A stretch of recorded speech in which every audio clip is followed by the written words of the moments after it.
आज इजराइल पर हमास की बर्बरता का 1 महीना पूरा हो गया है और इस 1 महीने में इजराइल ने हमास की हेकड़ी निकाल दी है। जी हां, इजराइल की सेना ने गाजा पट्टी में हमास के हेडक्वार्टर्स तक को घेर लिया है। इस वक्त की बड़ी खबर हम आपको बता रहे हैं, अब हमास की सुरंगों का सफाया करने की लड़ाई इजराइल की सेना गाजा पट्टी में घुसकर लड़ रही है। इस बीच इजराइल के प्रधानमंत्री बेंजामिन नेतन्याहू की एक बड़ी चेतावनी सामने आई है। बेंजामिन नेतन्याहू ने कहा है कि जिस आतंक की धुरी से इजराइल इस समय जंग लड़ रहा है, उसमें इजराइल अगर लड़खड़ाया, अगर इजराइल कमजोर पड़ा, तो इसका असर केवल पूरे मध्य पूर्व पर ही नहीं पड़ेगा, क्योंकि मध्य पूर्व यानी मिडिल ईस्ट के जो देश है वो तो पूरी तरह से हिल जाएंगे।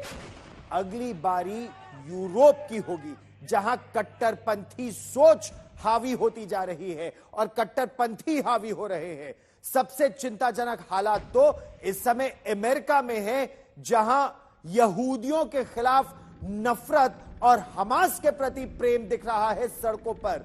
और नौबत यहां तक आ गई कि एक 65 वर्ष के एक यहूदी के सिर पर एक फिलिस्तीनी समर्थक ने मेगाफोन दे मारा, जिससे उनकी मौत हो गई। और क्यों? क्योंकि वो इजराइल का झंडा लहरा रहे थे। इसी सोच को बेंजामिन नेतन्याहू ने इजराइल के लिए नहीं, बल्कि पूरे यूरोप और अमेरिका के लिए, डेमोक्रेसी के लिए सबसे बड़ा खतरा बताया है। देखिए ये रिपोर्ट।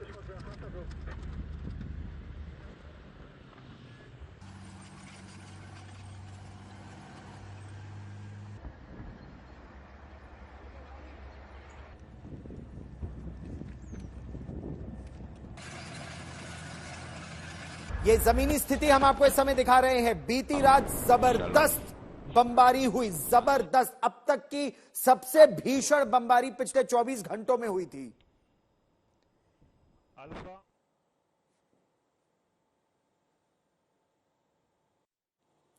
तो ये आपने सुना इजराइल के प्रधानमंत्री को। यह लड़ाई केवल इजराइल की हमास पर नहीं है, यह इजराइल की लड़ाई है उस कट्टर सोच पर जिससे यूरोप, मध्य पूर्व और अमेरिका तक प्रभावित है। नेतन्याहू जो कह रहे हैं वो हमें आपको एक एनिमेशन के जरिए भी दिखाने का प्रयास करते हैं। इस एनिमेशन को आप जरा गौर से देखिएगा और समझिएगा कि बेंजामिन नेतन्याहू जिस खतरे से अलर्ट कर रहे हैं वो इस समय कितना बड़ा है। शरणार्थी बनकर जर्मनी पहुंचे हैं, अभी संख्या कम है, हालांकि है 50 लाख। कह रहे हैं एक बार बहुमत में आ जाए तो शरिया लागू कर देंगे पूरे जर्मनी में। आदेश मिला तो जर्मनी में भी शरिया होगा। जर्मनी के बाद हम आपको फ्रांस की वो खबर दिखाते हैं जिससे समय बवाल मचा है। फ्रांस में पेरिस के चार्ल्स डी गोल एयरपोर्ट पर मुस्लिम समुदाय के कई लोगों ने वेटिंग लाउंज में नमाज पढ़ना शुरू कर दिया। जब ये तस्वीरें वायरल हुई तो हड़कंप मच गया। फ्रांस की सरकार ने एयरपोर्ट अथॉरिटी से सवाल पूछा और कहा कि सख्त कार्रवाई की जाए। अब पेरिस से जॉर्डन जाने वाले ये यात्री थे। 10 मिनट तक इन्होंने चार्ल्स डी गोल एयरपोर्ट पर नमाज पढ़ी। सवाल यह है कि इसमें गलत क्या है?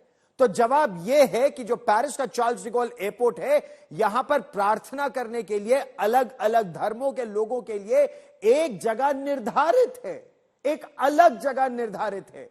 ऐसा नहीं कि एयरपोर्ट पर जहां चाहे वहां नमाज पढ़ ले या प्रार्थना करने लग जाए। फ्रांस एक पंथ निरपेक्ष देश है, लेकिन कट्टरपंथी सोच का खामियाजा अब फ्रांस को भी कई बार दंगों की आग में झुलसकर झेलना पड़ रहा है।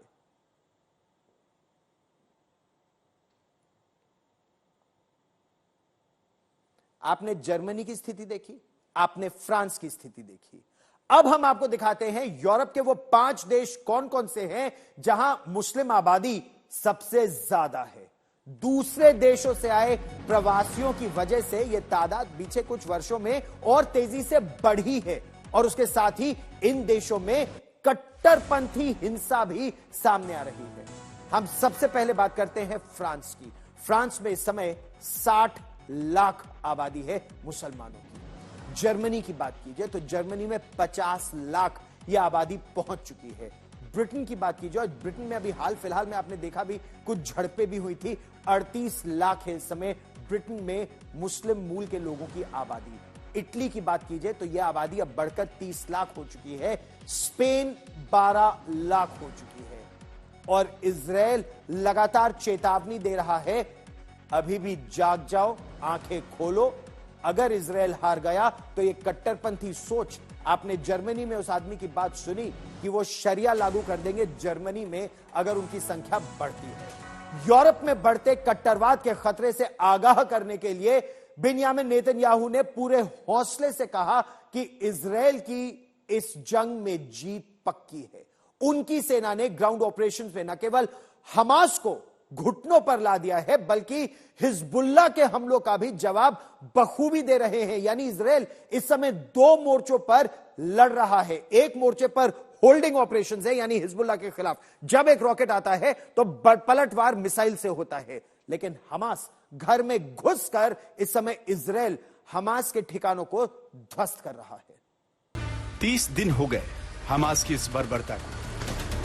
इजरायली सेना ने 7 अक्टूबर की वो खूनी तारीख आज पूरी दुनिया को याद दिलाई, जब हमास के बर्बर आतंकवादियों ने दक्षिणी इजरायल में नरसंहार, बलात्कार, लूट और अपहरण का खौफनाक खेल खेला था। 30 दिन बाद इजरायली सेना गाजा में घुसकर उसे दफन करने के लिए गरज रही। आर्टिलरी का आक्रमण हमास के आतंकवादियों में खलबली मचा रहा है। मकानों ठिकानों को उड़ाती इजरायली सेना हमास को मिट्टी में मिला रही है। बीते 30 दिन में यह जंग निर्णायक मोड़ पर पहुंच चुकी है, जब इजरायली सेना ने गाजा को 2 टुकड़ों में बांट दिया और अब उत्तरी गाजा की घेराबंदी कर इजरायली सेना उस अल शिफा अस्पताल तक पहुंच चुकी है, जिसके नीचे हमास का हेडक्वार्टर है। यही नहीं, इजरायली सेना ने दावा किया है कि उसने हमास की सुरंगों को भी काफी हद तक ध्वस्त किया है। इस काम में उसकी मदद बंकर ब्लस्टर बम ने की है। वो बंकर ब्लस्टर बम जो जमीन के भीतर 200 फीट नीचे की सुरंग को फाड़कर हमास के गढ़ को नेस्तनाबूद कर रहा है। इस दौरान गाजा में दाखिल हुए इजरायली सैनिकों ने हमास को बेनकाब कर दिया। उसने दिखाया कि हमास ने मस्जिद के पास रॉकेट लॉन्चिंग पैड बना रखा था। इसे जिस इमारत से बिजली की सप्लाई होती थी वो एक मस्जिद है। इजरायली सेना ने यह भी दिखाया कि स्काउट्स की क्लास में भी रॉकेट लॉन्चर्स थे, जिनका रुख इजरायल की तरफ है। जब हमास की गर्दन तक इजरायली फौज पहुंची तो हिजबुल्लाह ने इजरायल पर ताबड़तोड़ रॉकेट दागना शुरू कर दिया। जवाब में इजरायल ने भी तबाही मचा दी। मैं इस वक्त इजराइल लेबनान बॉर्डर पर हूँ। मेरे दाहिनी तरफ यहाँ केचमुना शहर है, छोटा सा कस्बा है जो कि लास्ट टाउन है इजराइल का, और उसके पीछे लेबनान है। और ये वो इलाका है जहां अगर चीजें एस्केलेट होती हैं तो बहुत हेवीली कंटेस्ट किया जाएगा हिजबुल्लाह के द्वारा भी और आईडीएफ के द्वारा भी। इसीलिए हम देख रहे हैं यहाँ जमीन पर बहुत गहरी प्रेजेंस है आईडीएफ की। चप्पे चप्पे पे आईडीएफ के जवान, टैंक्स और बख्तरबंद गाड़ियां तैनात हैं। लेबनान सरहद से लेकर सीरिया के गोलन हाइट्स तक इजरायल की सेना आतंकी ठिकानों पर लगातार हमले कर रही है। वहीं उसके सेना प्रमुख ने चेताया कि मध्य पूर्व का कोई भी हिस्सा इजरायल की पहुंच से दूर नहीं। गोलन हाइट्स से राजेश पवार के साथ आज तक ब्यूरो। इजरायल का कहना यह है कि यह एक कट्टर सोच के खिलाफ उसकी जंग है। 1 महीने पहले हमास ने जिस सोच के तहत हमला किया था, उस सोच को वो ध्वस्त करने की कोशिश कर रहे हैं। हमास इस समय अपनी सुरंगों में हमास के आतंकी सुरक्षित हैं, लेकिन क्या इजरायल ये कार्रवाई कर भी सकता है? अब हम आपको इजरायल किस तरह के हथियारों का इस्तेमाल कर रहा है वो बताने का प्रयास करते हैं। जैसे बंकर बस्टर बम, आपको याद होगा जब 9/11 का हमला हुआ था अमेरिका पर 2001 में, तो अमेरिका ने तोरा बोरा की पहाड़ियों पर भारी बमबारी की थी, लेकिन उस समय जितने भी तालिबान के आतंकवादी थे या अलकायदा के आतंकवादी थे वो तोरा बोरा की सुरंगों में छिप जाते थे। अमेरिका ने उस समय डेजी कटर्स या बंकर बस्टर बम निकाले। क्या है ये बंकर बस्टर? ये लगभग 200 फीट नीचे भी वार करने में सक्षम है। यानी ये जो बम है ना, आमतौर से बम इंपैक्ट पर, बम लगा सतह पर और फट जाता है और उससे नुकसान होता है, लेकिन जो बंकर बस्टर होते हैं वो सतह पर इंपैक्ट पर नहीं फटते, वो गहरा सुराग करते हैं। पहले वो तेजी से सुराग करते हैं। हमास की सुरंगों की अगर गहराई की बात की जाए तो वो 60 से 82 फीट, जिसको गाजा मेट्रो भी कहा जाता है।